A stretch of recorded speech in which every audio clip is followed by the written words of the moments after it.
Hi, everybody, and welcome to River Point Park in West Warwick, where under a sun-splashed sky, the Kent County Co-op and the Portsmouth Patriots are about to do softball battle. With Mike Dennis alongside, I think you are here, Mike, right? Perchance. Okay, I'm John Parenti. We welcome you in as we finally get a lineup card from Brian Palazzo. Don't spill the beans. But the Patriots and the Kent County Co-op battling for the 3 and 4 spots in the Rhode Island Interscholastic League's second division. Right now, that spot is held by the Co-op with a record of 4 and 4. Portsmouth, fresh off their sixth win of the year last night, yesterday afternoon, I guess, right? Mm-hmm. Tom Shield and Robbie Silvestri are going over the sportsmanship code and the other expectations of the RIIL with each team, and we're all just about ready to go. You've talked to Josh already, right? Mm-hmm. He's pretty admirous about this game. This is an important game for him, especially for the team itself. Obviously, he wasn't here last year. The girls, we beat them twice in the playoffs, West Warwick respectively. Obviously, they beat Tollgate in the playoffs, so that's also something riding on Tollgate's shoulders. And we also had a conversation about one of the biggest issues currently in the Interscholastic League, which is pitch count. A lot of these girls are getting close to the thousands. Jananot from Charho's almost close to 1,000. Boudreaux from Johnson's almost close to 1,000. And it's a real issue because you're going to get into May, and especially the playoffs, and they're not going to be rested, and they're gonna tire out. Yeah, we saw Jananot yesterday at Charho. I think you were mentioning it with you. She and the freshman from Cranston West each threw well over 100 pitches going into the sixth, let alone the seventh, and then the seventh just the floodgates opened and Charro came back for a 9-8 win. They kept their unbeaten string intact with 11, but boy, oh boy, I'll tell you, they've got to be wearing down.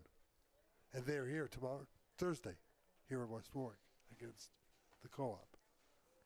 And I had a conversation with Brian Palazzo. That's one of my big things, and he said, playing against a team with a lot of adversity, especially because come playoff time, they're going to be facing against a lot of these ace pitchers in the division.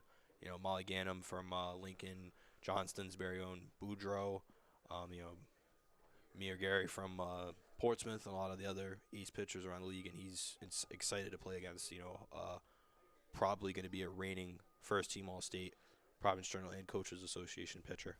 And if they're lucky enough, Bryce Principe will be back, because right now they're relying on Mata and the Eddy sisters to get the job done going into the playoffs.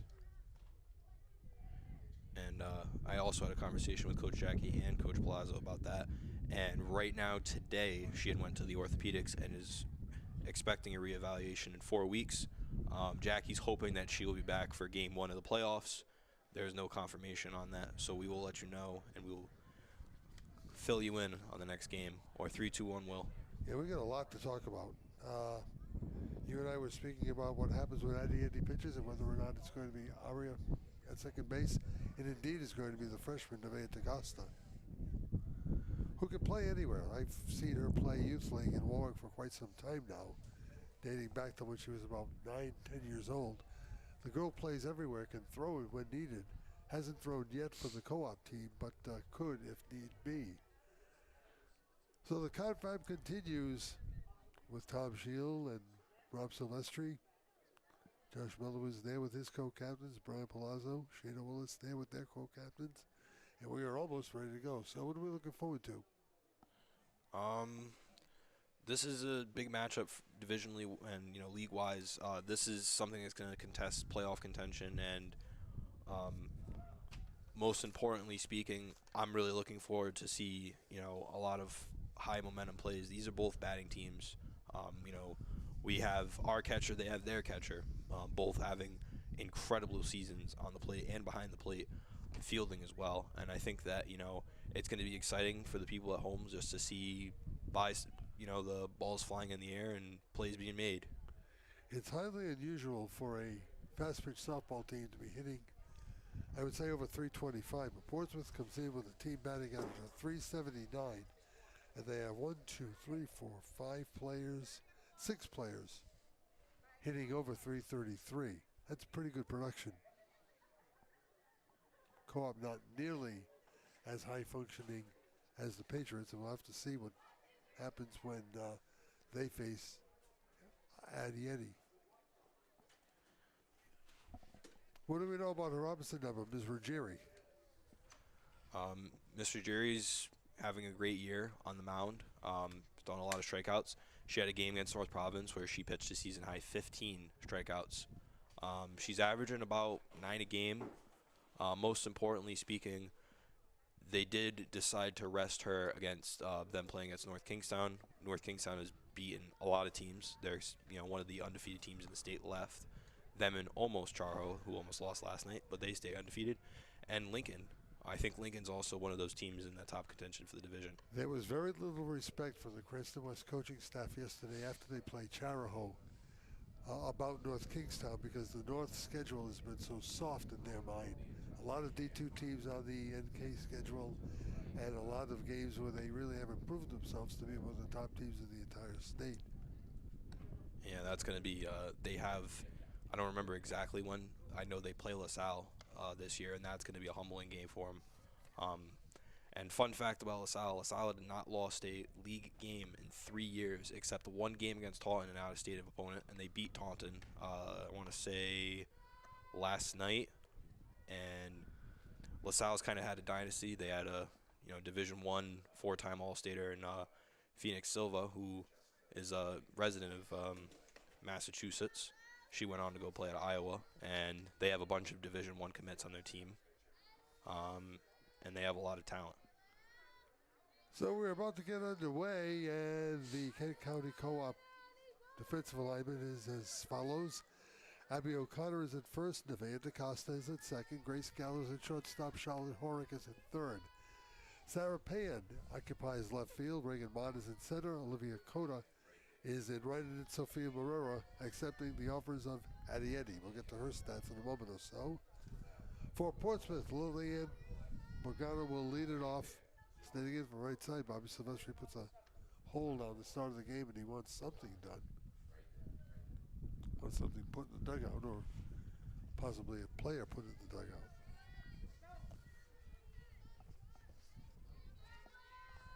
It's Morgano, Branson, and Barbara Rainey. The first pitch is fouled off. Gorgeous day, temperatures in the 60s now. We flirted with 70 a little bit earlier, but the wind is blowing. It's out toward left field as it stands right now, but it'll whip around. Here's the 0-1. Think Addie tried to change up there? Sure did, 1-1. Addie spent a lot of time, I think he was downstairs, Mike, when we were working on her screwball, working on her riser, trying to develop a fourth pitch. Sky to left field, hit well but foul. It's 1-2. Could be also incredibly possible that, she might have looked into what these batters hit against well. It's also something that they learn in the first at-bat that they face off against each other, against what they can hit well and not hit well, and what works and what doesn't work. The 1-2 to Morgano. Waited on the change and fouled it off.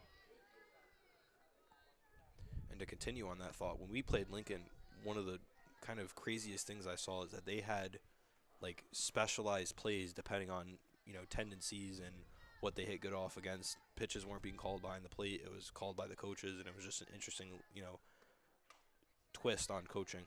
1-2 again, fouled back. So Morgano's working on the 7th pitch from Eddie. Talking about pitch count and their increased knowledge of by the coaching staffs instead of just throwing them out there and letting them throw. Pops straight up. O'Connor's going to take 5 or 6 steps back and will make the catch in foul territory.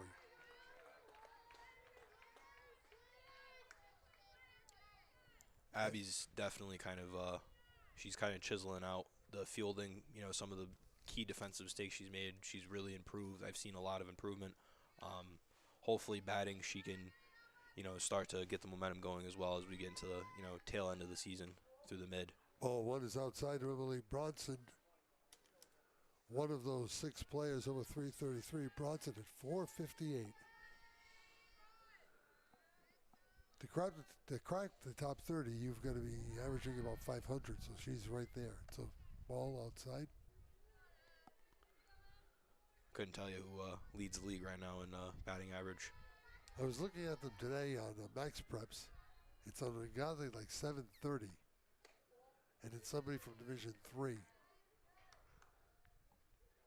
Yeah, because I know there was a game against two Division III teams. They had like 40 runs. It was 40 to 32. It was a Hope and Juanita Sanchez, I believe.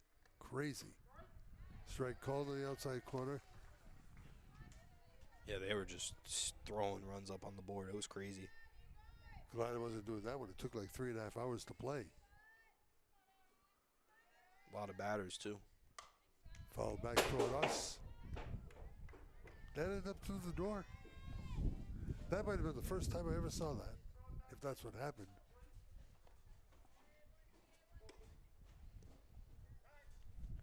And Eric White's going to run over and expect the damage, and they're going to call time. Bobby Silvestri gives it over to Marrera, who gets it back to Eddie.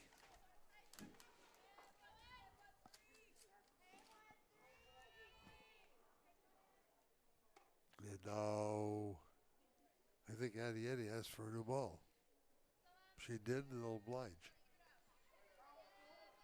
A lot of umpiring experience there on the crew today. Bobby Silvestri's been doing it for about, 137 years. Tom Sheila right behind it, 118. First base side, foul. Yeah, just give a little fat check on top batting average. The shortstop for North Providence, Mariana Xavier, has a 6.67. St. Ray's very own Emma Martin, who took up the pitching innings for Izzy Souza. She was hurt. She's got a 600. Line drive past Gallo in left field. There's your first base hit. Bronson's on for the Patriots. That's something that's kind of different this year. Is last year I got to have the incredible privilege of seeing Adriana Carcetti hit. She had a great bat, a lot of home runs, high batting average, and most importantly, the St. Ray's game, which was probably our biggest game last year. She hit a home run that tied the game, and then obviously Ali Ainati hit off the walk-off. There's a long fly ball and deep. Turning back is Pan. She won't get it. It's a 2-run home run. Something I said early on, Becky Rainey's got a great bat. She had a great bat last year, a great bat this year. Patriots lead 2-0. On a ball that was absolutely smoked by Barberini. I think Eric Rube's making sure he got the right shot of that one.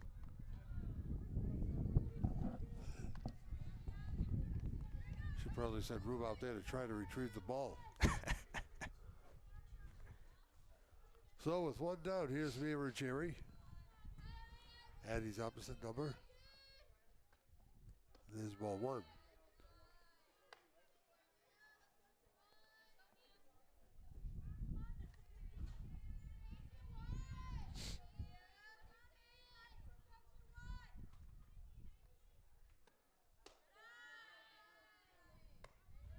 Ruggieri up in the count 2-0.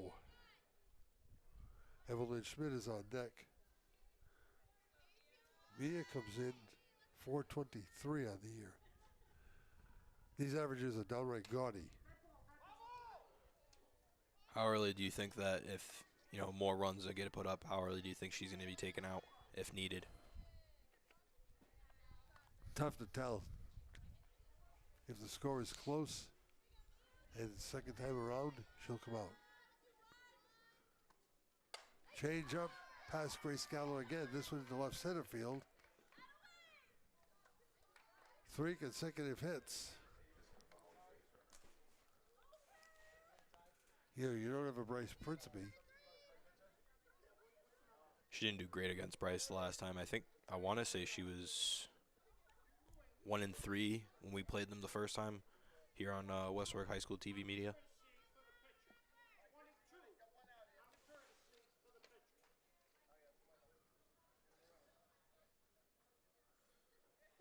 Mary Carlin will come in to run as a courtesy run for Ruggieri with one down here in the first. Schmidt takes strike one. So you know the rules a little bit better than me. Can they only pitch run for certain positions like catcher? Pitchers and catchers. Okay. Horrick guarding the line at third. And it's 0-2.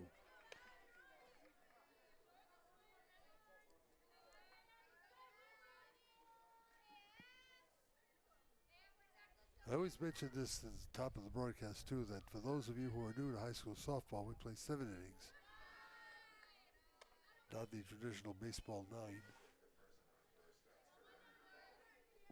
They've also pitched Pan over a little bit toward the line and left. Outside your purview, out the window, upstairs 2-2. John made sure that he was the one that was looking out the window, so you have the best point of view of. Still have to lean over. Well, that's the ticket the play-by-play guy gets. I buy ticket A, you buy ticket B.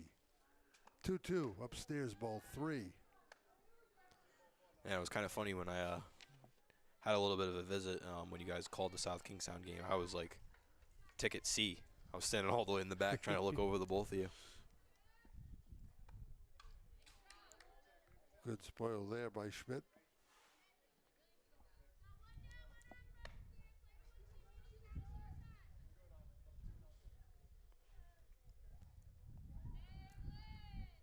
Wind has picked up a little bit. Not to say that home run was wind blown, because That was straight power. That was just smoked.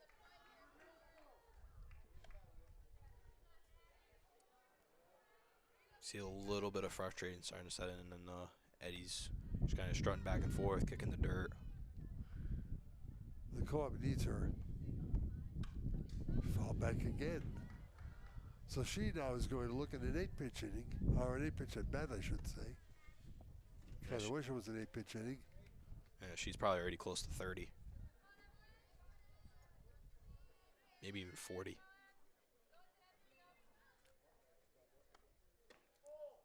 Ball tucks inside. On to first goes Schmidt with the free pass.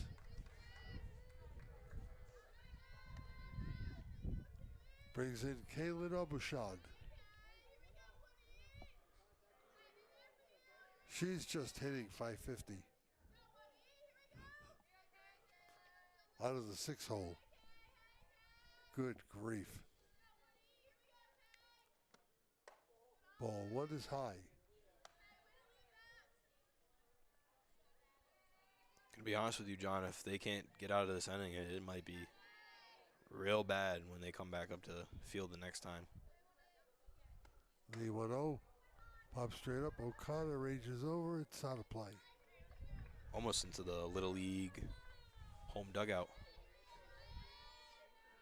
I was watching a classic moment in sports this morning in preparation for the little meeting we had. The Mark McGuire 1988 home run against the A's and Dennis Eckersley change up. This is going to be dropped by Novea. DeCosta will get the ball to first, though, for 1 out. They'll go to second, but back in safely is Schmidt. And on to third will go Ruggieri. So it is a 4-3 snuff out. And Kylie Toto will step in.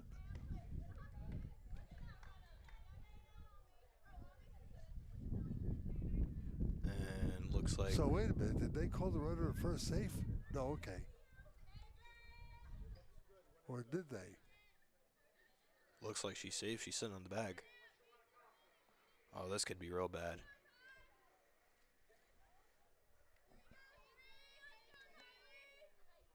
But we're still not ready. Aubuchon's stepping into the dugout. And now gets ready. I'm telling you, she's safe. An error charged to DeCosta. They're loaded. Toter takes ball 1.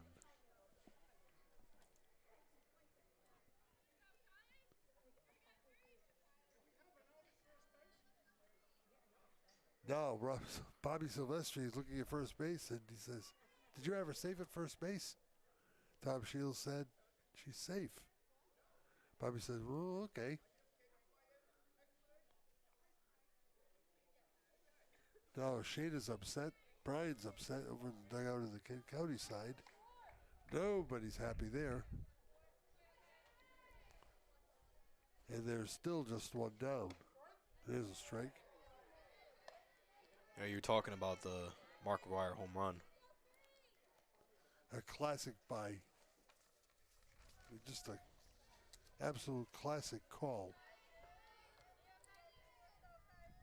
My favorite sports call of all time is in the 2016 NBA Finals when LeBron chased down Andre Iguodala, and they said blocked by James, and Kyrie went down within the next possessions and hit the dagger for one of the great, cap off one of the greatest comebacks in sports history. I think America knows just how I feel about LeBron James. Hey, even if you're not a LeBron fan, you got to admit a 3-1 comeback was impressive. Yeah. Not denying his talent. But he also choked in the 2011 Finals when Dirk Nowitzki debatably had one of the greatest championship runs in sports history. Little Looper O'Connor will make the catch for the second out. Everybody returns back safely. And we go to the 8th batter of the order. If they can stop it right here, 2 is not a bad number to have on the scoreboard.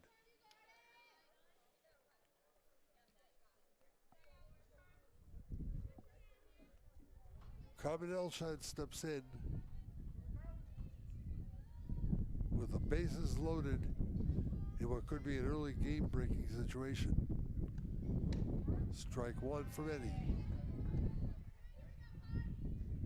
Who is the worst batter in their lineup by average? Is it her?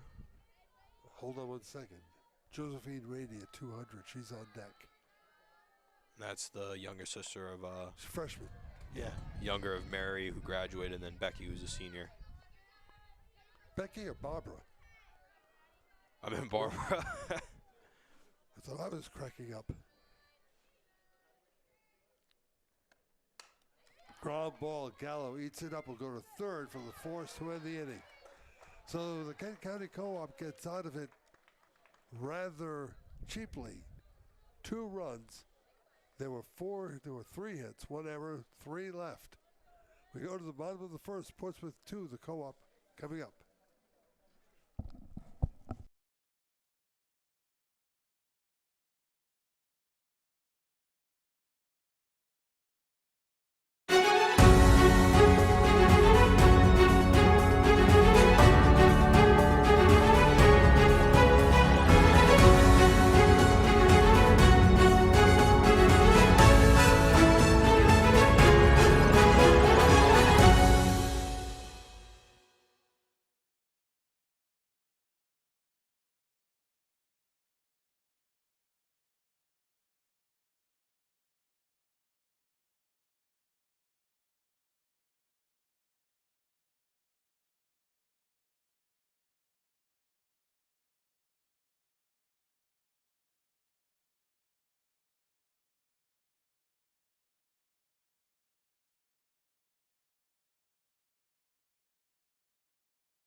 Welcome back to River Point, where Mia Ruggieri throws ball 1 to Reagan Mata.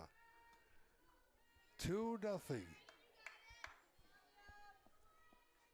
As the Kent County Co-op slithers away from what could have been a lot of trouble in the first inning. Mata, Grace Gallo, and Eddie, the top 3. As Ruggieri readies to throw to Barbara Rady. Where does Sophia hit? Cleanup? Or is she 5th? No, she's 4th. She's 4th. O'Connor will bat 5th, followed by Horick, Aria Eddy, Sarah Payan, and Olivia Coda. Yep. DaCosta will be the flex player coming out. playing defense only. The pitch blew it by her.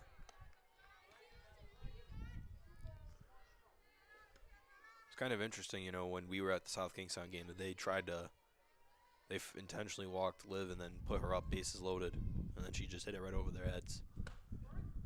Strike 2 called. Bronson at first. Aubuchon at second. Toner is the shortstop. Schmidt is at third.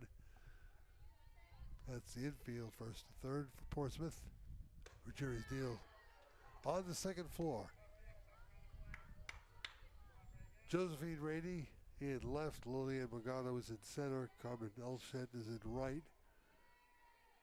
And it's Rainey catching the offerings of Ruggieri. Ground ball. Nice stop there by Toner. One down. Not the traditional way to field the ground ball, but done without a problem. Here's Gracie Gallo. Reagan Mata gave her some words of advice, and we'll see how positively that's going to affect the at-bat. The wind now moving in from right field. Gallo takes a strike. Ruggieri's got some pop. Gallo's been a slugger this year. She had a home run, if I'm not mistaken, was either to win the game or was to get the team back in the game. Late on that one, scattered foul, right field side. I like this. We got some vocal umps, not like South Kingstown. You didn't know what their decision was until, you know, they kind of did a little eeny, meeny, miny, mo. And a 2-strike pitch. Got her swinging. First strikeout for Ruggieri. Now it's Addie Eddy.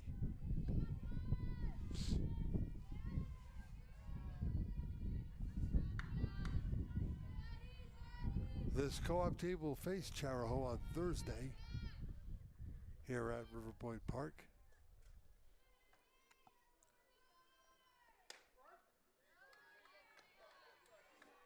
Mia's just rearing back and throwing the heater. Oh, the girls are gonna catch on it eventually, hopefully, or else this could be over very early. If you're a co-op fan. Stuck the bat out and got it into left field. It's a base hit.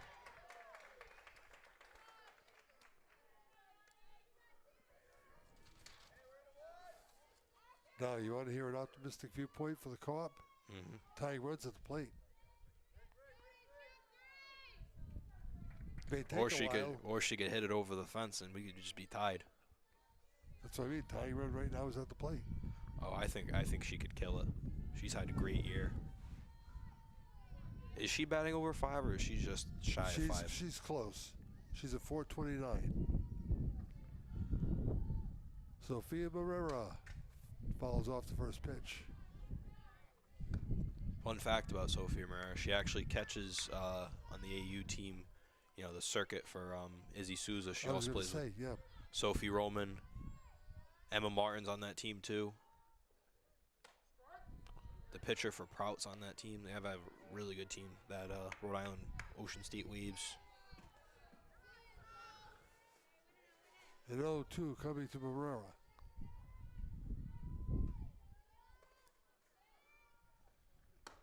Got her swinging. Well, co-op comes up empty with 1 hit. We'll go to the second in a 2-0 game.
To the top of the second, Josephine Rady, and then the troublesome top of the order for Portsmouth with Morgado, Bronson, and Barbara Rady scheduled and probable.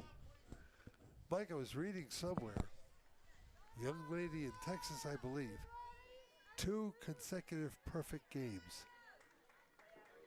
Yeah, she also, if I'm not mistaken, the one, if I know who you're talking about, she holds the NCAA record for That's the fastest high school team. Oh, high school team. Wow. Yep. Thought you were talking about college. Nope. That's amazing. In a row or just a season? 2 consecutive perfect games. Wow. That's 54 batters in a row without reaching base. I don't think I've ever seen that. The 1-strike pitch to Josephine Rady is a strike. She came in with a 200 average. Yeah, I've seen a lot of great pitching performances. I've never witnessed on even professionally, college level, or high school level perfect game. 0-2 coming.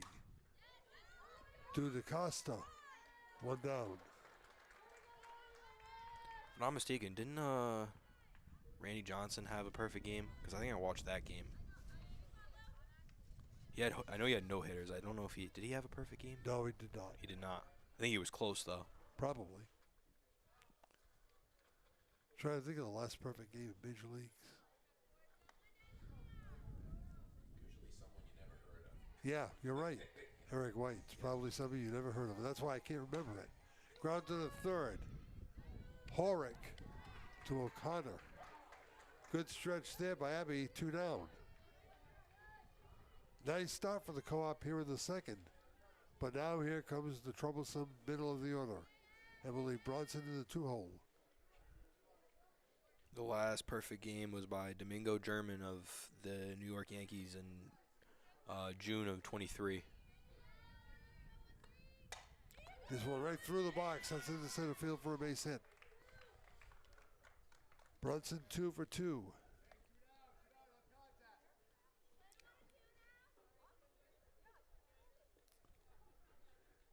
Barbara Rady hovered to the tennis courts that are in bad condition but exist about 450 feet from the trees in left field.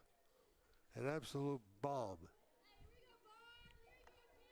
I'll have to watch back the broadcast, see just how far I went. Changeup popped up. O'Connor is there, and the ball is going to be ruled a fair ball. That was a great pitch choice by Eddie, because she got right under it and just popped it right up. It's just, unfortunately, O'Connor wasn't able to make the play. Bobby Silvestri must have thought that it hit O'Connor's glove. Otherwise, that's a foul ball. It's a lot closer than we think. And hence an error charge to O'Connor. There's strike 1 to Mia Ruggieri. Think that was a little low, John? I thought it was very low. I also thought that Abby never touched the ball. Palazzo isn't arguing. He's just letting it go. Not going to get anywhere with it anyway. So you know these umpires a lot better. How are they, controversial call-wise? You're not going to do anything to Bobby Silvestri. You nor to Tommy Shields, now that I think of it. They've been officiating high school sports forever. They done anything besides umpiring or just umpiring? They only do basketball. Tommy now is the assistant coach of Mount St. Charles. Pitched by Eddie upstairs. 2-2 count. Bobby Silvestri spends time at Brown University running the clock, as well as at many an interscholastic league game as well. 2-2. Well struck, gap, right center field. This is going to be good for a couple more runs. On to score comes Bronson. On to score comes Rady. It's a 2-run double by Mia Ruggieri. It's a 4-0 Portsmouth lead.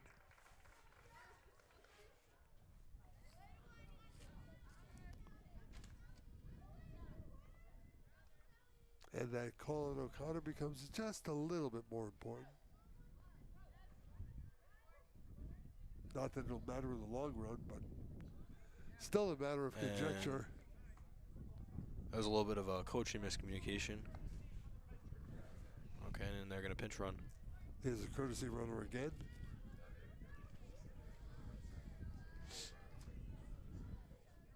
Evelyn Schmidt drew a walk in her first trip last inning. Change up, follow back.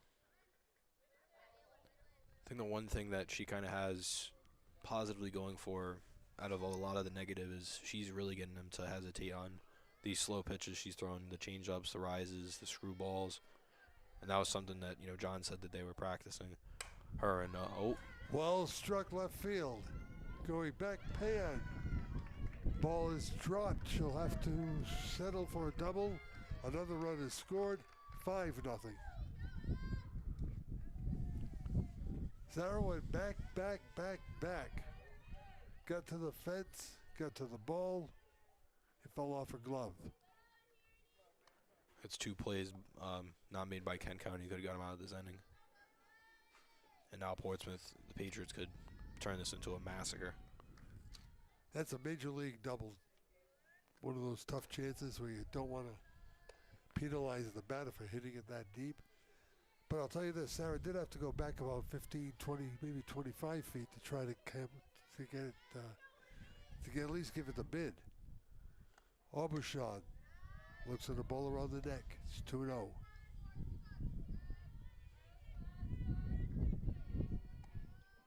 She hit that little ground ball that DaCosta could not come up with. She looks at ball 3 around the ankles.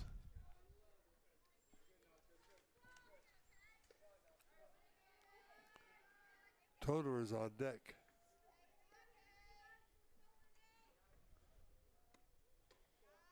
And there's ball 4.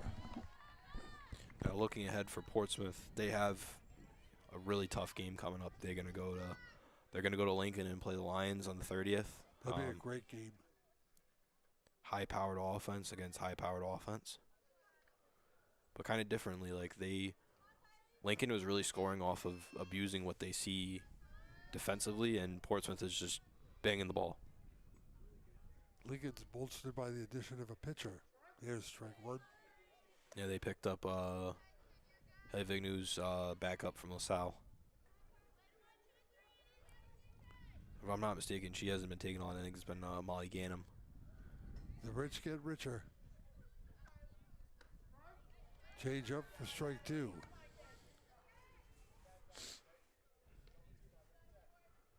So Portsmouth has added 3 more here in the second inning. Portsmouth also has 2 games at Johnston and then 1 in Portsmouth coming up. They go to Johnston on the 2nd, and then Johnston comes to them on the 2nd. They go to Johnston on the 12th. Boy, that's a couple of great games. The Boudreaux sisters against Ruggieri and company. I'd like to see that. Ground to the 3rd. Horick will just simply snap in the bag and the inning will come to an end. However, 3 runs, 4 hits, 1 error, 2 left. We go to the bottom of the 2nd. Portsmouth 5, the Kent County Co-op nothing.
Back at River Point Park, We're just talking about these similarities between me and Ruggieri and Ginanot from Charahoe.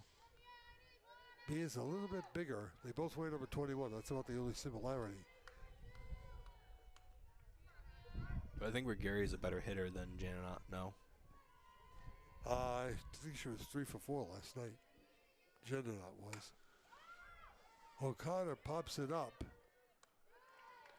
And at second base, the play is made by Obushan, and there's one down. The home side of the score pad here, a lot cleaner than the best that is the Portsmouth batting order, which now is 16 players strong. Charlotte Horick up for the first time here in the second in a 5-0 game, and there's a strike where Jerry just keeps pumping the fastball first pitch in, challenging people to catch up. We'll see how she handles them second time around. It's a double-edged sword because that could be the bane of her too. 0-2.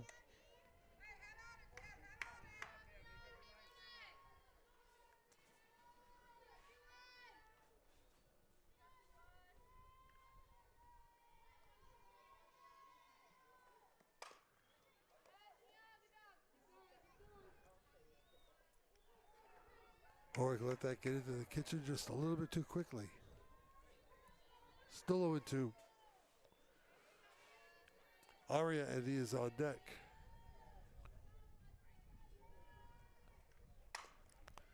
To first base where it's handled there and put away by Brunson. First baseman barely even had to move to make the play on the first base.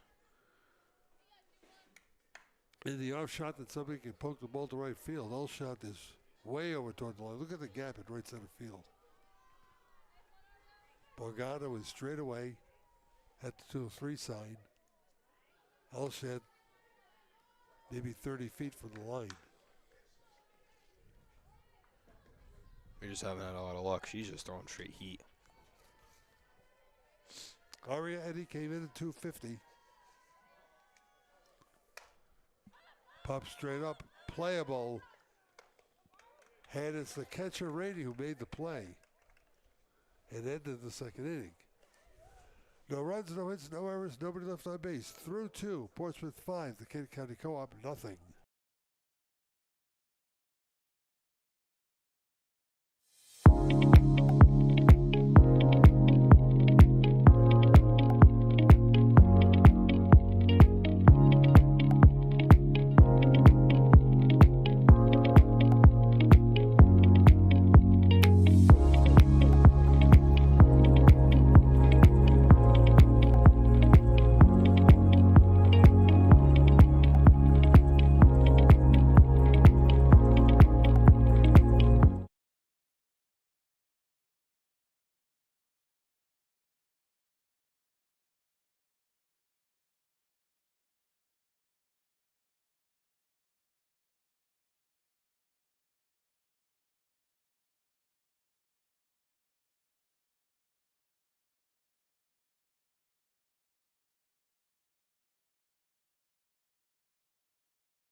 So we go to the top of the third inning with the Kent County Co-op down by 5 to a very good Portsmouth team. 5 runs, 6 hits, 5 left on base for the Patriots. No runs, 1 hit, 2 errors, 1 runner left on base for the Kent County Co-op.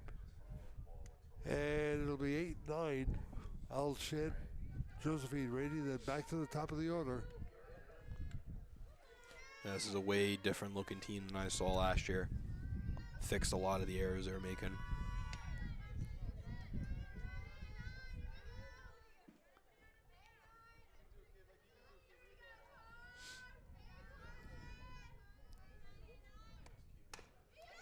Draw ball to Gallo. Grace scoops it up, throws to first, gets the out.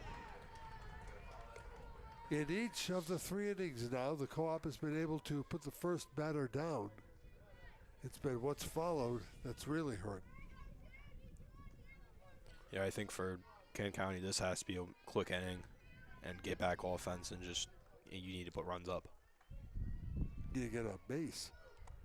Runs up, base. To DaCosta for the second out. Brady is down. A little bit heartening. Small victories can add up. We go back to the top of the order at Lillian Regano. Luckily for Rainey, she's a freshman. She also has two very good softball playing sisters to learn from and improve. Boy, that's for sure.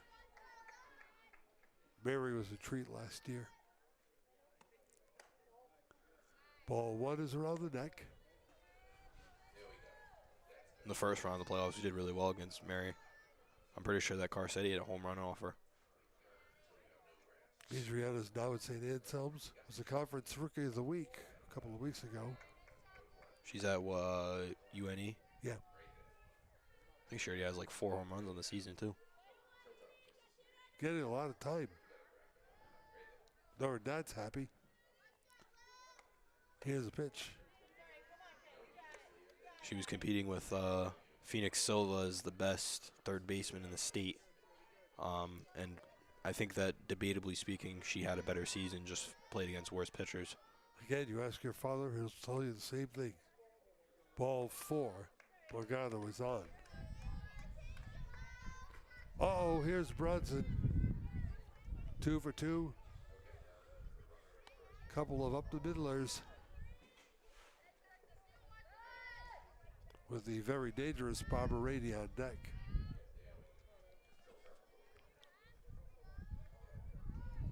Two down here in the third. Should be an easy play at first, and it is. Tried to catch Eddie sleeping. No deal. In the third, no runs, no hits, 1 left. 2.5 done, 5-0 Portsmouth.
You know what kind of pitcher Mia Ruggieri is, Mike? What kind of pitcher is she, John? The last warm-up pitch she threw was horrible. She sneered when she got the ball back. It was just like, "Arr, that's not going to happen again." The sneer scared me. Bottom of the third, Sarah Payne leads it off for the Kent County Co-op, trailing 5-0. Olivia Cota is on deck. We'll go back to the top of the order and Reagan Mata after that. Strike in the heart. Again, she just pumps fastball after fastball after fastball. Everyone's seen it first pitch. I wonder if she'll change it up second time around. Doubt it. Nobody's been close. The 0-1. It's kind of funny. Every time she goes back, she like rolls her sleeves up. It looks like she's trying to be macho and show off muscles. Yeah. Look at these pipes.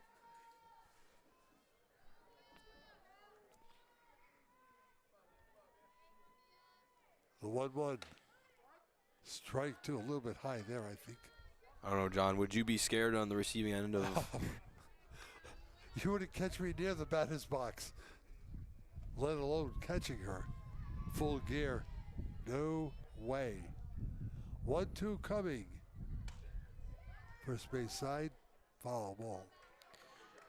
You know, for giggles, there was one time when I was playing AU, the girls' softball team, where we were playing, they were warming up, and I went to go take a at-bat against their pitcher, and she struck me out 3 times in a row. So a lot of people think, you know, you gotta understand something, the mound is a lot closer. Strike 3 called. You just listen to Brady's gloves snap after every pitch. Now the question is this production sustainable? That's the biggest question. I'm not going to say no. When's the last time she pitched? Tuesday? Yeah. They didn't pitch against North Kingstown.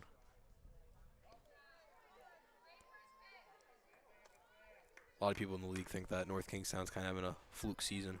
Yeah. Like I said, were we on the air when I mentioned that?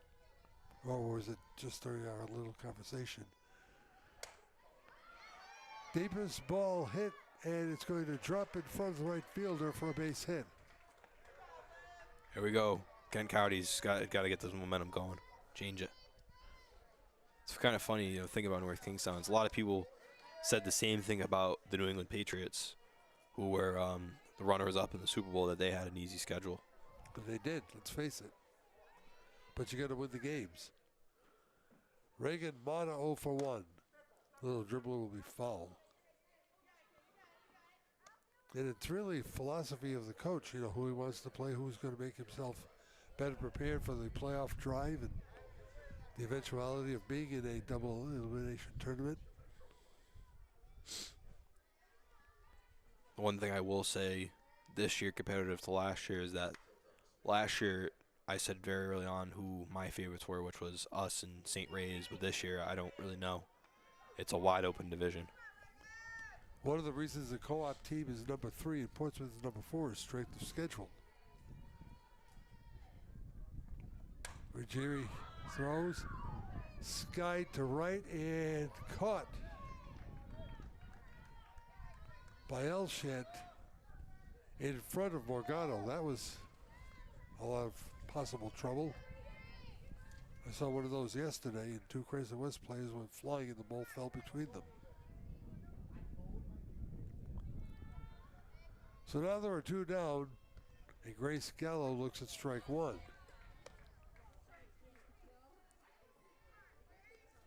The good thing is that their run total isn't 100% not, you know, comebackable. Not yet. Whoa. You've got to be throwing to put one by Grace Gallo like that.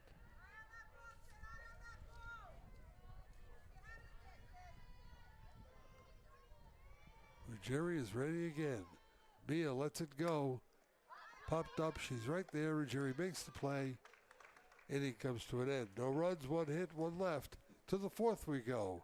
5-zip Patriots.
second base.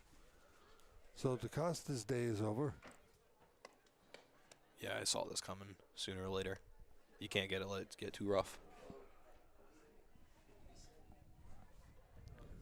Well, you're dealing with the heart of the order coming up for the third time.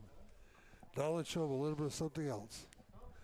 Aria Eddy 1-0 on the year, an ERA of 5.09. It's her fifth appearance. She's allowed 14 earned runs in 11 innings pitched. Struck out 9, walked 8.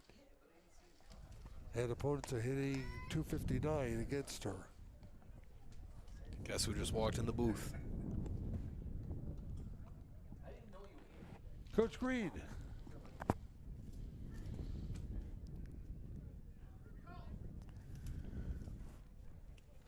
I want to remind our listeners and our viewers on 321 that, Mike, are you going to be around Saturday? No, Offer some volleyball. Huh? Offer some volleyball. Yep, it's closing now. It's closing. You're going to miss an appearance by John Galuli.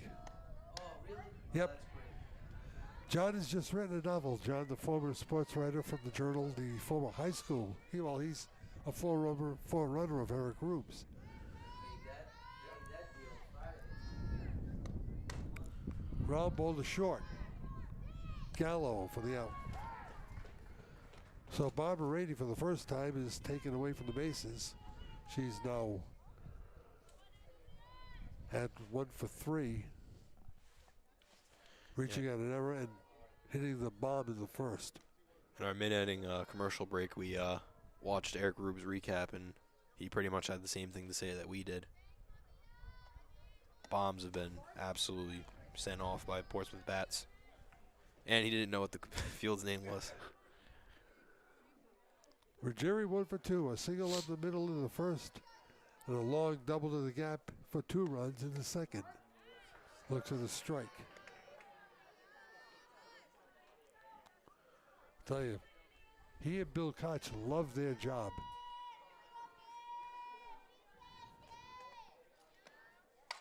Ground ball third base side. Somehow that snuck through for a base hit.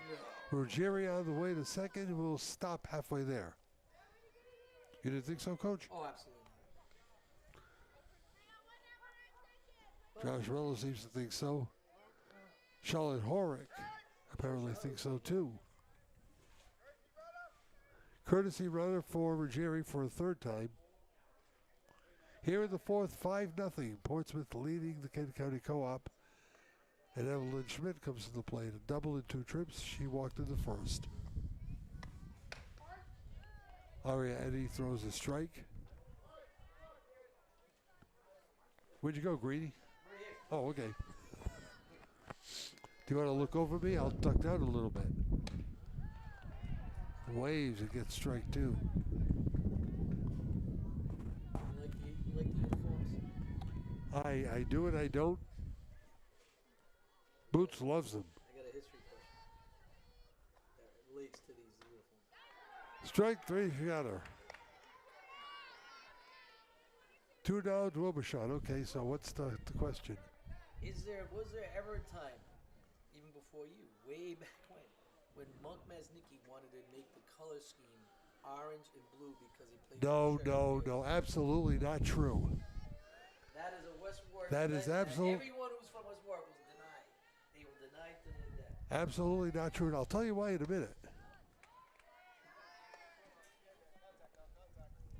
Obershot took strike 1. Way back when Gus Olson was the coach of Frank Masnicki, they were looking for uniforms. And Amby Smith, in his role as the #1 fan of the sports editor of the Times, went to Arkwright Manufacturing looking for material. All they had expendable was a black material. Okay. All they had for trim was orange trim. Okay. Hence, the uniforms were made over the course of a summer, and they came out brand spanking new uniforms sometime around 1939 or sometime, Okay. in brand new uniforms that were orange and black.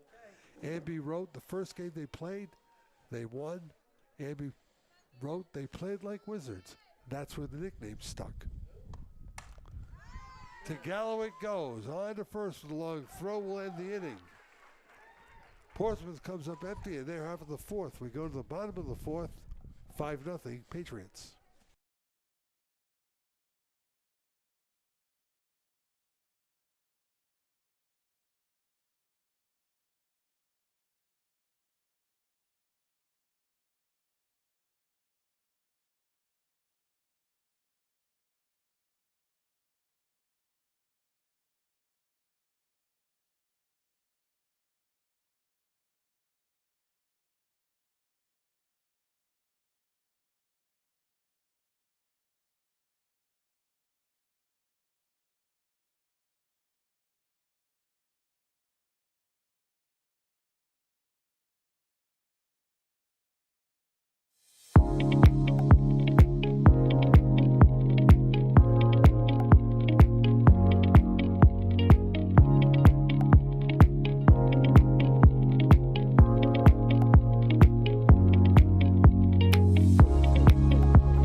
Eric White waited until long-winded Parenti finished all his stories.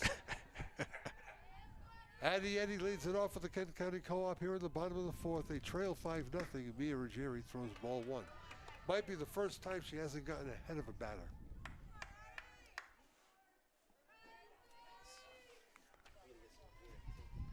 Ruggieri has sparkled, so is Rainey. She's got a two-run bomb. To her credit, Eddie fouls it off. Eddie Marrera, Abby O'Connor for the Co-op, down by 5, trying to hang in with a very good Portsmouth team.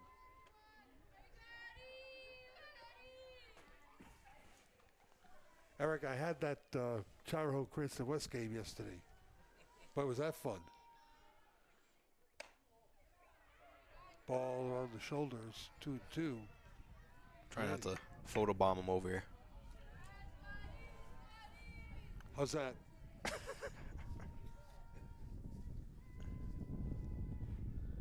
Mia Ruggieri is ready. The deal's ready is a strike. And he says there's no way I could have caught that with a telephone pole. And he crowds the plate. I could never do that, Mike. Strike 3 is called. She's courageous, especially because she's pitching a ton of heat. We have not seen her let off of the fastball at all. 4 strikeouts in 3 1/3 for Mia Ruggieri, and here comes Sophia Marrera.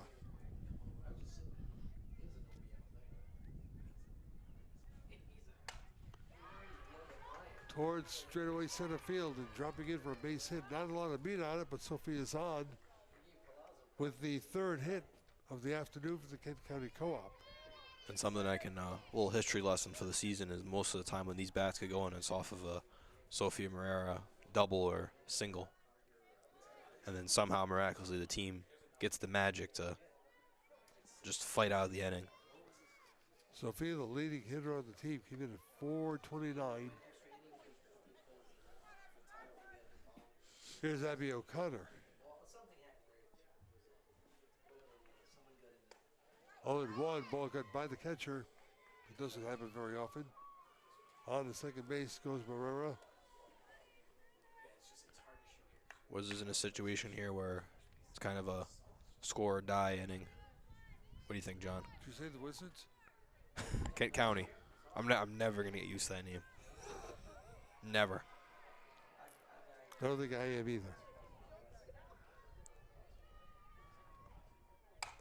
Oh, ground ball in left field for a base hit. Palazzo is going to hold the runner at third. What did I say, John? Sophia's got like a momentum shifter effect. Comes in, hits, boom. They can use something from Charlotte Horick right here. Grounded to first in the second inning.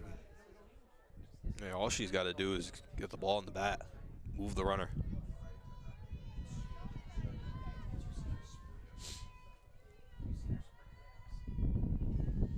Bergeri plants the right foot, leads back to the left and throws ball one.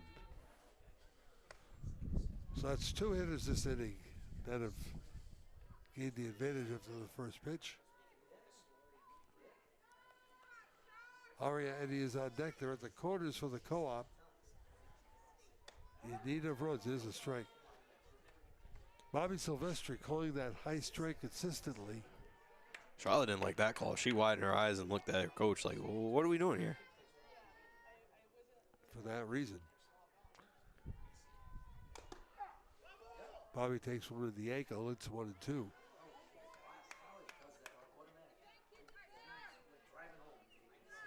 know, we should ask him in the postgame what's the worst injury he's ever sufficed behind the plate. He's probably got some gnarly stories.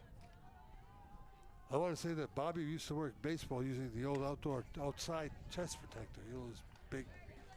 Puffy, yeah. Yeah.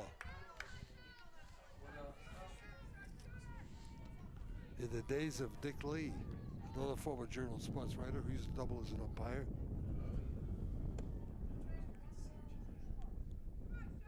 One down here in the fourth, with runners at the corners after consecutive singles by Barrera and O'Connor.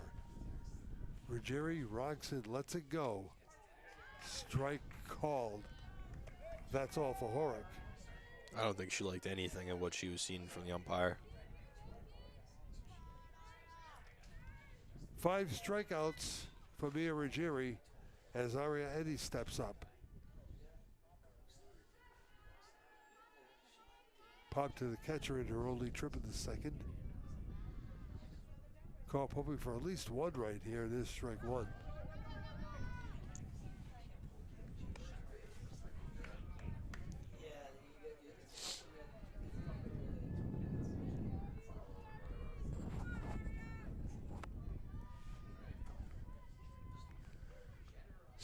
And the 0-1.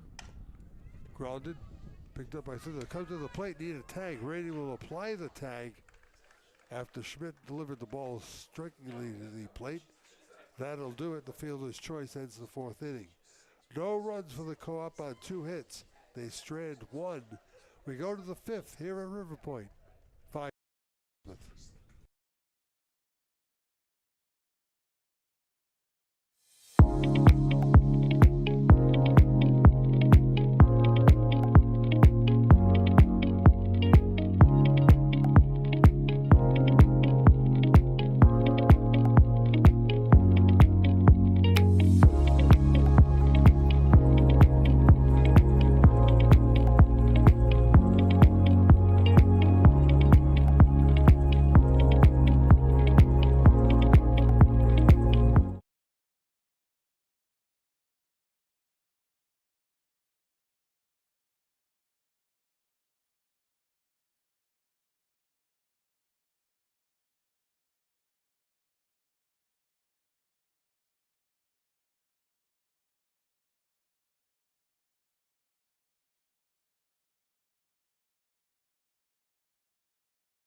So what was Rube complaining about? What does he want constructed here?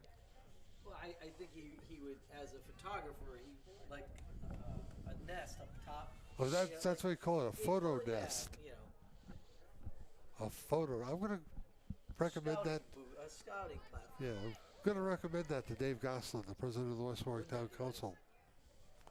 A photo nest. I love Rube. How about just opening this up a little bit? Yeah, Nice. Let's open this. getting rid of the window that sometimes precludes my view. To the 5th inning. And Aria Eddy in her 2nd inning of work, working to Kylie Toner. Toner is 0 for 2. So are the next 2 batters, Al Chant and Josephine Rainey. So the Kent County Co-op team has done wonders with the bottom third of the order. Strike 2. I love this view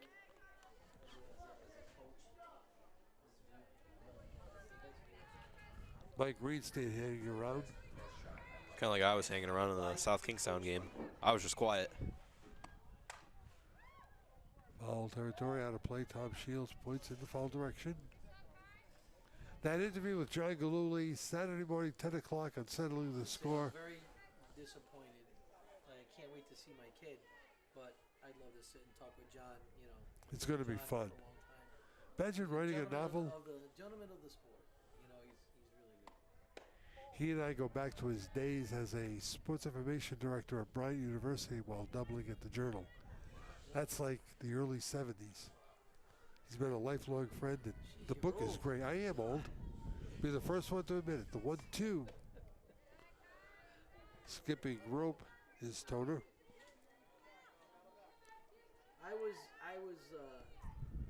We talk frequently with Bob Letty, the late Bob Letty. You know, Another great guy. Enjoyed our conversations at, what do they call it, Puck Pie Hat? Grace Gallo's been busy. It's One easy down. to get, huh, John? Galuli just turned 80 and published a novel.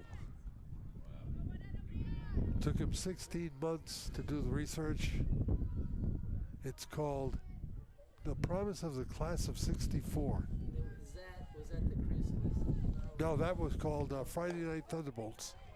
That was his previous. Did I see an excerpt of The Promise of the Class of 64? I thought I saw it. That sounds familiar to me. Takes into consideration the people who were there, the incidents that occurred. I just started reading it. A wonderful book. I got a book I'm in the process of writing. It's The Greatness of '85. Popped up. Herrera puts it away. 2 down. Wizards' defense has been solid, you know, after the, 2nd inning? Decent innings. Yeah, so have the Titans. So you're just, yeah, that's a good shot. I don't mind that shot. That's a good shot. I'm going to ride Mike That side shot's pretty good. for as long as I can This one right here, I like that. You know, till he's old enough to beat up on me. see the pitch and the timing. Fun Ball. fact, I had to go to the museum and ask him to use John for this broadcast. That's not funny. Here's the 1-0. 5 clips from Full Sports. You know, I had to go on it and find. I don't know if John makes me feel young or he makes himself feel old when he says a lot of these references. They're all true. It's usually there. And then You hang around long enough, the camera you'll learn stuff like this. I count on this strike too. I count on people like you now to review that West Warwick football story and where they get the uniforms and such, because when I go, the only ones that will remember it are Amy Smith and me. There won't be anybody else around that remembers how they get the uniforms. Ball down low makes it 2-2. You still talking about the uniform? Yep. So See? I between just created content with that simple question. between Eric White, Mike Green, and Mike Dennis, you now know the real story. So I can pass away a happy man. So, John, what's the best West Warwick softball team you've ever seen? Oh, good grief. Kerry Giroux, Marissa Patricia, Phil Kershaw, the head coach. Great, great team. When's the last time that we won a state title? Back Wasn't it? then, I thought we won one in change like. up, called strike 3. Didn't we win one in the early 2000s? Or did we make it to runner up?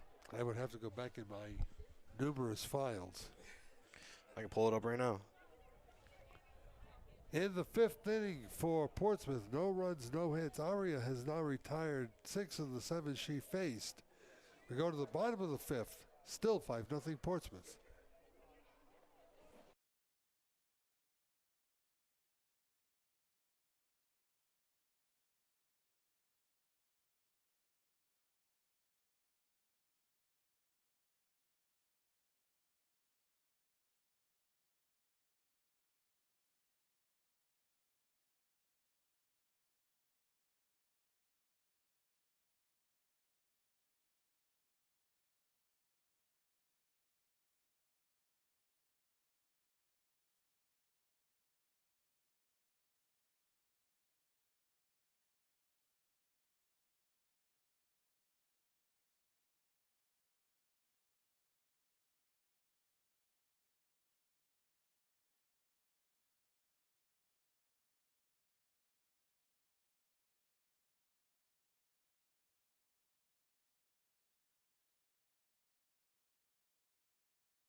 To the bottom of the 5th we go. We're still in a 5-0 game. Portsmouth with 2 in the first, 3 in the second. Scoring the 5 runs on a bunch of hits, 7 to be exact. And I was actually curious. I went back and looked. The last championship, if you back when there was a Division II East and West, Lady Wizards, when Brian Plaza was just starting, John Parenti confirmed, they actually beat Portsmouth back in '03. Which is kind of interesting. And I can't for the life of me tell you who's playing. 0-1 to Sarah Payan. I get most of my historical stuff from Rhode Island High School Sports.com. They have stuff like all the way back in the 40s. So I could probably just go back. That's a terrific site. I want to say they have all divisions, so I could probably just look and see who was on the team. Strike 2 is in the heart. Pan, Coda, and Mana. 8, 9, and then the top of the order for the Kent County Co-op. Back in action Thursday against Charo, so it doesn't get very, very easy. So there was Jill DeLuca, Julie DeLuca. Transfers from Coventry, matter of fact. 4-3 on the play to eliminate Pan. Aubuchon made the play. Amy Ludon, Leah Gagnon, Andrea DeCesarez, Ashley Vauchon. That's what I see on the all-division team. The DeLuca sisters came over from Coventry. Twins? Yep. Their brother Joe played ball for me, played Legion ball for me. Popped up left field, coming out to make the play. Josephine Rady, she'll call everybody off and make the catch. There are 2 down. Jill DeLuca was first team All-Pro Joe in '03. And I don't think her sister made it as an outfielder. I'll tell you, she could hit. They both could hit. I wonder if there's Coaches Association on here. There probably is. Maybe not. With 2 down, Reagan Modest steps in over 2. Bases clear here in the 5th. Ground ball to short. Nice backhand by Toner. What a play.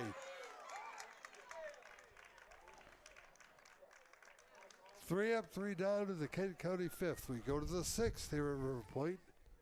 5-0 Pats.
Plus, Mike, you want to use fresher material.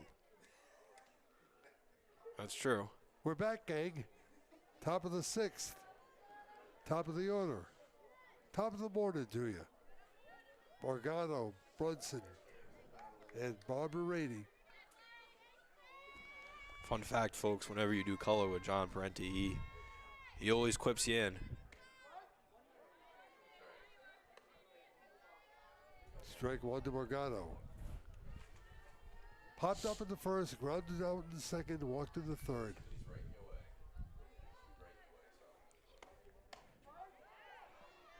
Michael, these are magic moments you will never, ever forget.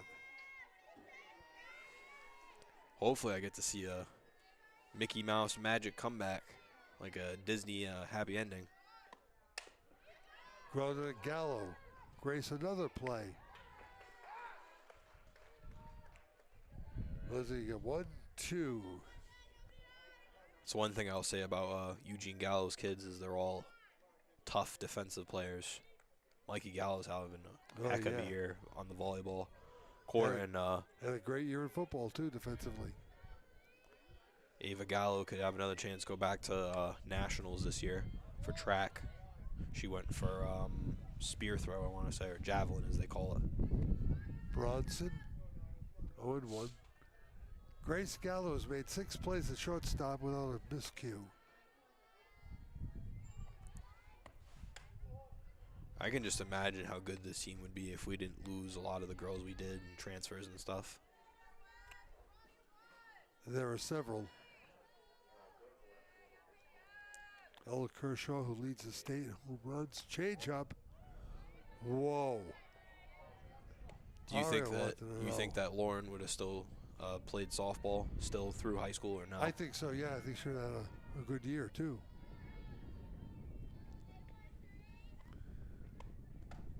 There's a strike. I'm a very firm believer in cross-training and playing as many sports as you possibly can. The age of specialization was after I was in high school and beyond. Worm Burden to third. Horak to first. 2 down. You and Eugene Gallo share that belief because all of his kids all play 3 different sports. Yep. Well, I mean, technically speaking, I guess Eva only plays 2, but she does 2 seasons of it. If you name the top 3 athletes in the history of West Warwick High School, Tom Garrick, Doug Haynes, and Mike Rourke, they all played 3 sports. Add Norm LeVake to that list. It's like Mount Rushmore. Here's Rady. There's strike 1. How many sports did the guy that our field is named after play? Because I know he played in the league. I can't think of his name. Frank Masnicki? Yes. I think he was a multi-sport athlete. There's the ball, 1-1. That was back before my time, way back before my time. If I'm not mistaken, I think he won a championship in like the 50s in the before the NFL was the NFL. Playing with the Chicago Bears. Swinging strike makes it 1-2. Also played for the Boston Yankees of the National Football League. Held the record for the longest time for most fumbles recovered and run in for a touchdown. Happened twice in the season. Might still be a record for all I know. Change up, ground to the third, foul. You know, it's funny. I was watching the Brady documentary they made, I think just before he played Atlanta in the Super Bowl, talking about how he was picked 1 in 99. And I can't think of his name. Tom Wiley? Bob Wiley. Bob Wiley, that was his name. He was in that documentary. And it was crazy because I went to go look, just curious, on the Wikipedia page, which Wikipedia isn't the most accurate thing in the world, but, you know, whatever. And he's on there, and he was in that documentary when he was with the Browns. Aria Eddy gets Rady on strikes for her 3rd strikeout as we go to the bottom of the 6th. We're still stuck at 5-0.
Bottom of the sixth, getting late for the Kent County Co-op as they trail it 5-0. Grace Gallo will lead it off and will dribble one towards second.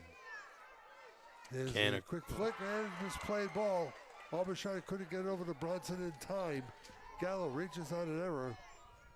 And I think that's the most excited I've seen the home West Warwick crowd in the whole game. Very first time that the Co-op has had their leading lady aboard. It's Grace Gallo at first, and here's Addie Eddy.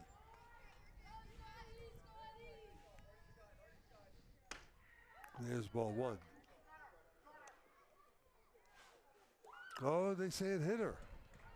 Bobby Silvestri says hit batsman. Suddenly, first and second, nobody out. Sophia has a great opportunity to get a run on the board right here. I'm kind of hoping that he'll just pipe it right at left field and just go. Ball one.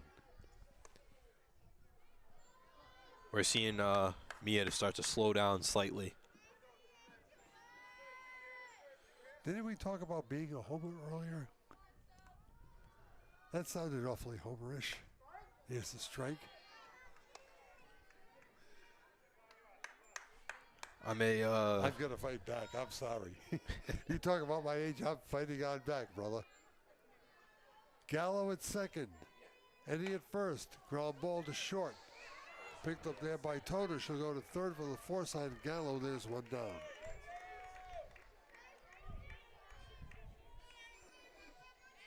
You do know I'm kidding, Mike.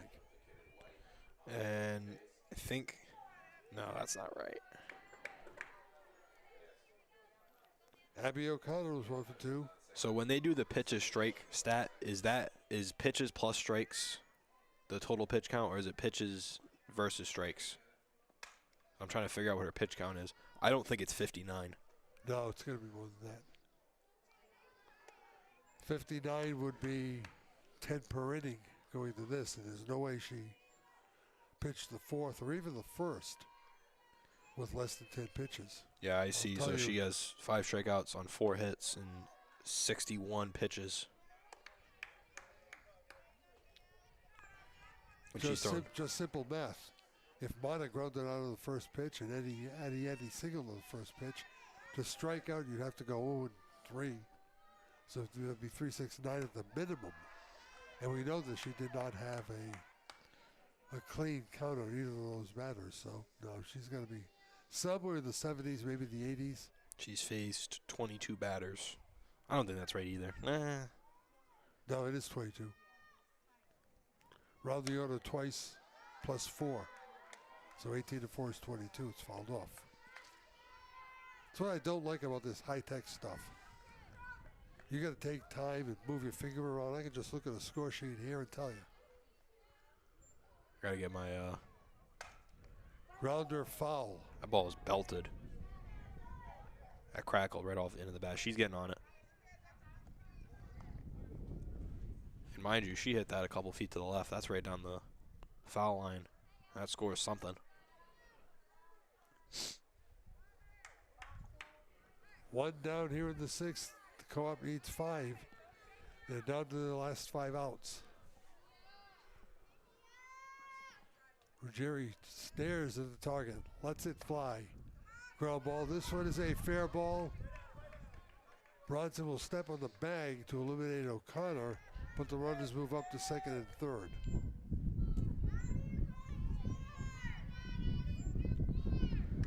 If you ask Charlotte Horick what she did in her last at bat, she'll tell you she was robbed.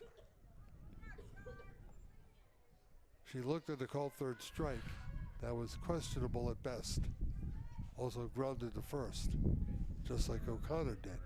2 down here in the sixth. There's ball 1. If there's one thing Mia Ruggieri has not done here in the sixth, it's get that first pitch over for a strike. The righty working from behind. Here's the 1-0. There's that high strike.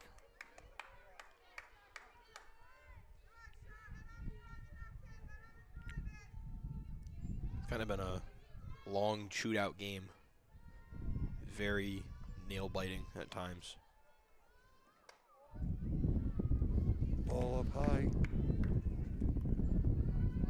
First base is open. Aria Eddie's on deck. Charlotte Horick 0 for 2.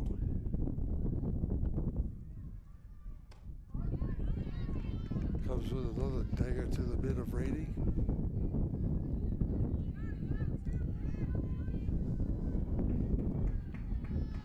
That is the wind you hear whipping right into my headset. Straight in from right field. Here it comes. To second, to Obershon. Overhands at the first, the inning comes to an end. An action-packed 6, no runs, no hits, 1 error, 2 left. 7th inning approaching, 5-0 Portsmouth.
Top of the 7th, Portsmouth scored 3 of the first, 2 of the second.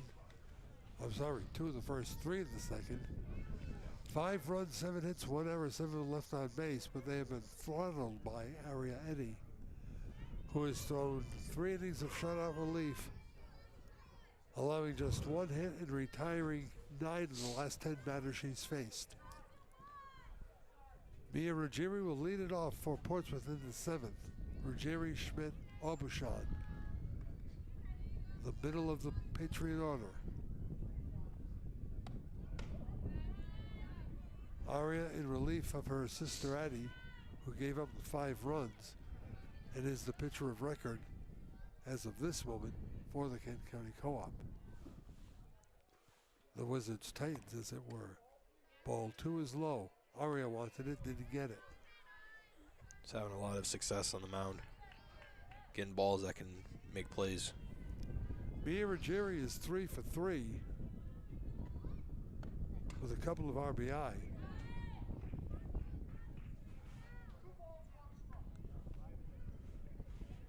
As I look off in the distance, I see some Little League practice, softball Little League practice. Earlier we had like a, looks like a middle-aged running group. Full cup by Ruggieri. They get the timing themselves with the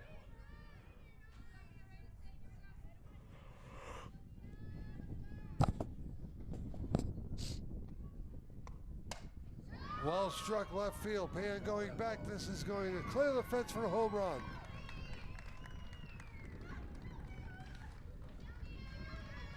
Mia Ruggieri spanks a home run to left field, and it's 6-0.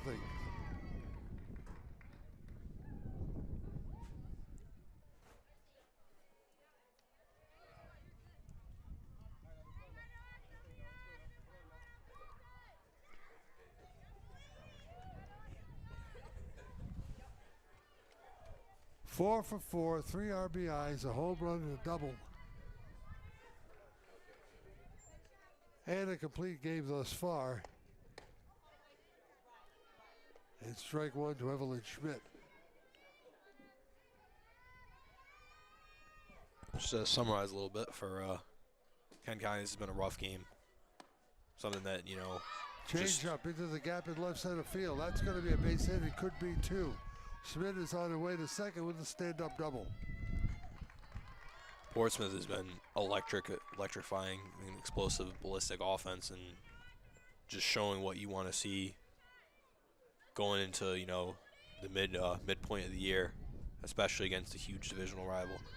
For Kent County, plain and simple, who knows how good this game would have went if Bryce Principe is still there. And Bryce Principe actually did pretty well against this pretty similar team last year. What if ifs and buts were candies and nuts? We'd all have a hell of a Christmas.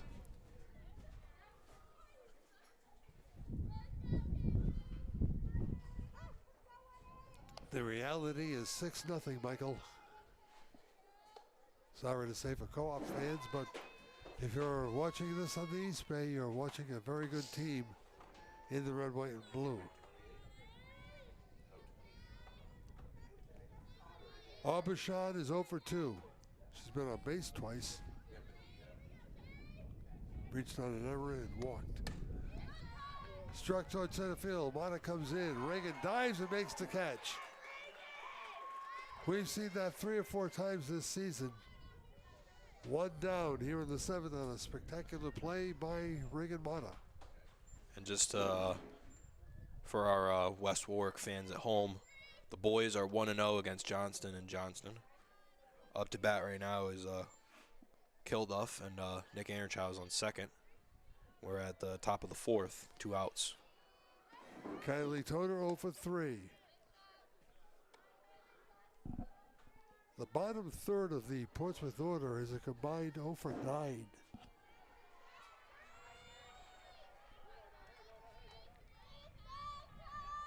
Throw Obershot in there and there.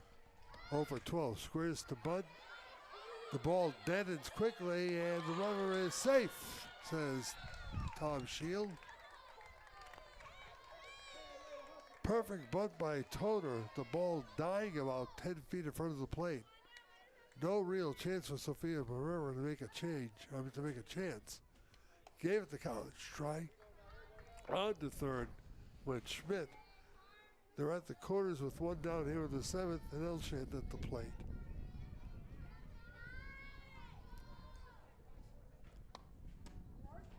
There's a strike. On to second will go Toner on defensive indifference.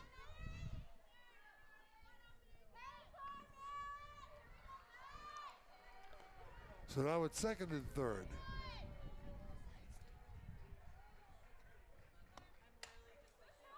Late swing, fouled back. Eric White stepped out the booth, dealt with some technical difficulties, I'm assuming.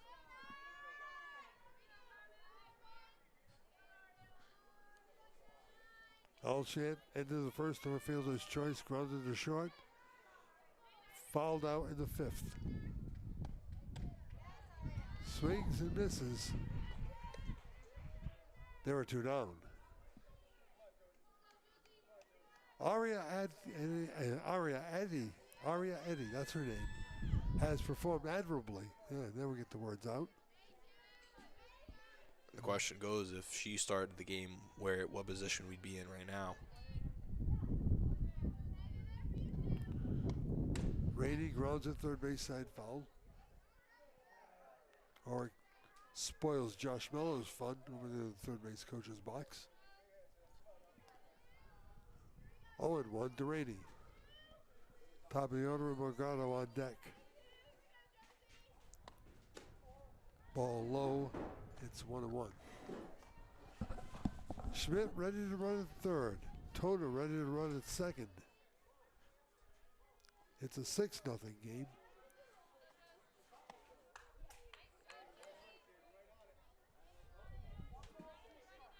Rainey is grounded to second, popped to second, and struck out. Patriots now with 10 hits. Eddie Rocks fires the change-up, popped up. Going back, Sister Adia make the catch. That'll do it in the 7th. However, 1 run on a big blast by Mia Ruggieri. 3 hits, 2 left. Last call for the Kent County Co-op. They trail at 6-0.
So we go to the bottom of the 7th here at River Point.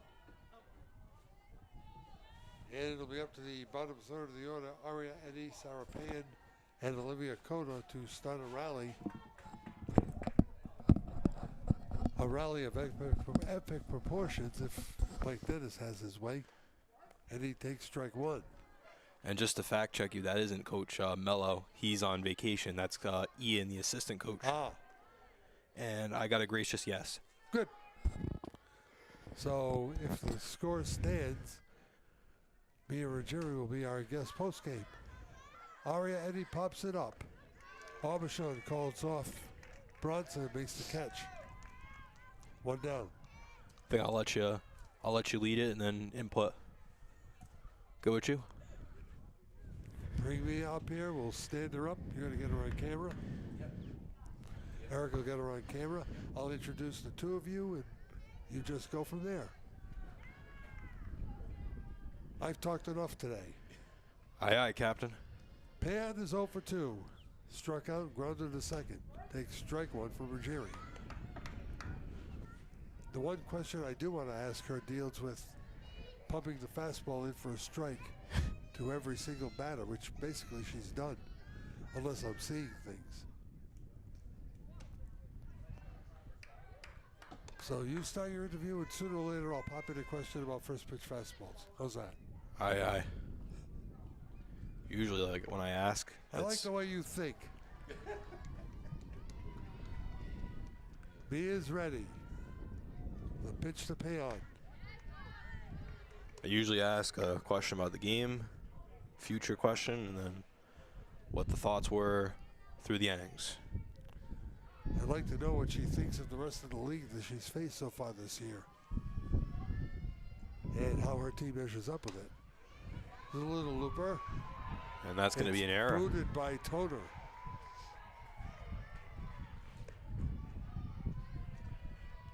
Be careful, I'll pull up Hansulu on you. Great. Miraculous. Inside joke, people. Liv Cota stands in. 6-1, the Co-op down their final at bat. Unless they tie the game. 1 down here in the 7th.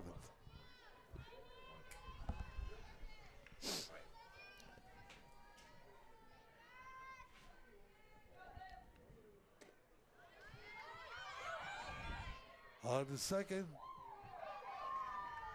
I nailed their second baseman square in the forearm. Yeah. Guess we're okay, so Livens ready, no balls, 2 strikes.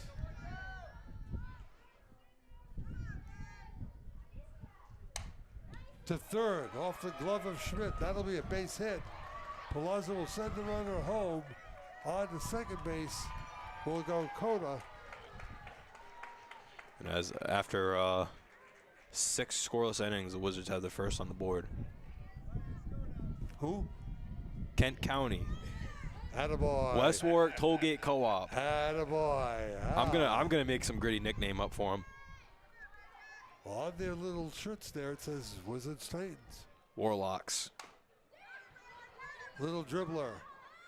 Schmidt picks it up, throws for the out to eliminate Mata. And now there are 2 down. On to third went Coda. God, I'm never gonna get used to that name ever. You're never going to live it down either. Fodder on the rookie. Grace Gallo 0 for 3. That double by Coda is only the 4th hit by the co-op today. And scoring off of consistent errors. Getting runners on bases. Gallo looks at the ball to knee. Snap throw by Rady ends up going to left field. Coda's going to think about it and then retreat to third. Byron was giving her the do not go, stay. Gallo 0 for 3. Looks at the ball down to the knees. Down at the ankles. Down to the shoelaces. Eddie is on deck. Jerry ready. There's the pitch. This is a high strike.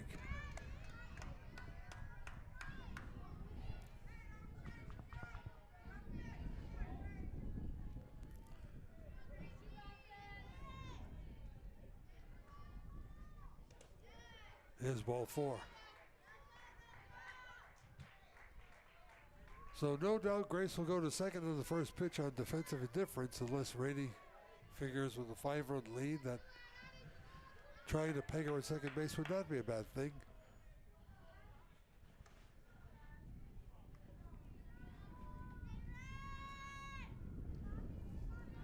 Eddie is 1 for 2. She was also hit by a pitch in the 6th. Her single in the first, 1 of the 4 hits. Jerry throws to Toner. She'll step in the bag and the game is over. And she'll also go to first to try to get a 4th out. So in the 7th, the co-op picks up a run. 1 hit, there was 1 error, 1 left on base, 2 left on base. Final score here today, Portsmouth 6, the Kent County Co-op 1. Mike will be back with Mia Ruggieri in a moment.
Ladies and gentlemen, on our Westwork TV, Media and Broadcasting Journalism Pathway, and 321 Media, we're joined here after the game by my player of the game and John's, me or Gary. I said it wrong again. You want to do a take two? No. Impressive. A lot of what we saw, especially in the mound, is they were not getting on that fastball. Something that John wanted to ask as well. I mean, what's the mindset just piping the fastball? Do we see they're going to bite on it? Do we see they're going to get ahead of it? They're going to stay behind it? Yeah, I mean, I really have to trust my corners. I know my catcher calls great pitches. She's looking at the batters. We know what's happening based off of like last inning, other games we've played them. So I think really it comes down to knowing what each hitter is good at and how we can battle them. And last year, you guys had a tough bout against our home team. 2 playoff losses. Coming into this year, what's the mindset? Obviously, it's a completely different looking team. We co-opt with the second and third seed co-opt. You beat Tollgate, and to come back and try to win against us and lose the bracket. We beat you. We sent you home. What's the mindset coming into today? I think really just taking it one pitch, one out at a time. We know as a team we've worked a lot on defense, and it's really good to see it showing. So I guess that's all. Looking ahead, you guys have 2 very tough matchups. You play Johnson plays you guys at home in Portsmouth, and then you guys go to Johnson. What's some thoughts? Obviously, there's a lot of hype around Boudreaux's arm, and going into that game, obviously, you guys did incredibly against us. What's the the thought going into face Boudreaux? I think we have to trust as a team. We know we're a good hitting team. We know she's a great pitcher, so really just take it one pitch at a time and try our best to stay on the ball and play some good defense. And Mia, how's your arm? a little sore. We were talking earlier because I saw Jenna Knott yesterday at Cranston West, and now we're talking about throwing 1,000 pitches so far this season. Just wondered how you were holding up. Yeah, I mean, it's definitely a lot. It's good. My coaches know a lot about giving me the time to recover after each game, and they really check up on how I'm doing. So it's good to know that they're there for support, and I can tell them, when I'm not feeling my best. But ultimately, I'm feeling pretty good. Obviously, yesterday you guys had a tough bout against North Kingstown. They decided to rest you. Did you get some good reps batting, or you just sat out the whole game? No, I played short and I hit that game. But, yeah, it was definitely good. NK has a great pitcher, so it's good to see some good pitching coming into our tough games. So a lot of people, including me, who kind of thinks they have like a Patriots kind of schedule where they're playing a lot of D2 teams. They're legit. Yeah. I think that this team's legit as well. The thing about last year, it was a lot of us, Tollgate, and St. Ray's. This year, I think the division's wide open. You have Lincoln. Lincoln, has 2 incredibly great pitchers. You have you guys. You and Barbara are hitting great. We've had a lot of tough bouts, a lot of good wins. We've beaten some D1 teams, taken a whooping from D1 teams. Looking ahead to the playoffs, obviously there's a good chance that you guys will have a home game. Are you going to pitch in the first round of the playoffs? It's an easy team, or are you going to just kind of groove into it, pitch some innings, and sit out? I think it depends on who we play. We don't want to take any team for granted. We know each team is tough, and each team wants to win. So I don't know how that'll go, but I'll probably start. When's the last time you went 4 for 4? It's been a while. I actually had a hitting lesson last night, so it's great to see that it paid off. Great teacher. John, anything else? What are you doing in September? Any idea yet? Or yeah, I'm going to Endicott College to play softball. to be a power gull. Actually, they're the gulls now. And I'm doing nursing. Congratulations. Thank you. Great game. Thanks. Michael, good job. John, anything? Eric? We're going to take a brief intermission into the post game, and we're going to end it off here. I'm going to say farewell from you from the senior softball field, and Eric Rube did not know the name of it. He just called it the West Warwick Field. Thank you, Mia, for joining us in the booth, and we're going to give you a farewell and a good night.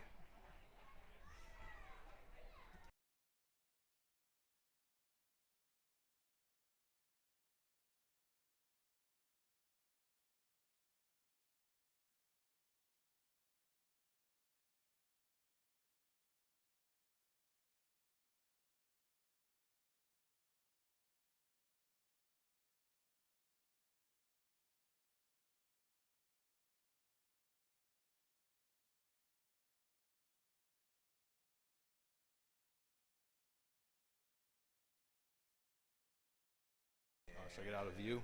3. Yeah, I would. Yeah, ready? This is actually, let's do this.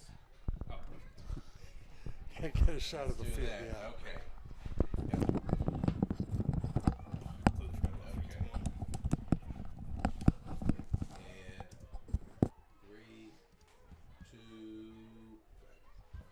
So Portsmouth scores 2 in the first, 3 in the second, and a Mia Ruggiero home run ends the scoring for the Patriots in the 7th. The Co-op comes up with 1 run, but no more, and dropped this one 6-1. For Eric White and the complete Wizards TV crew, for Mike Dennis, I'm John Parenti. The final once again, Portsmouth 6, the Kent County Co-op 1.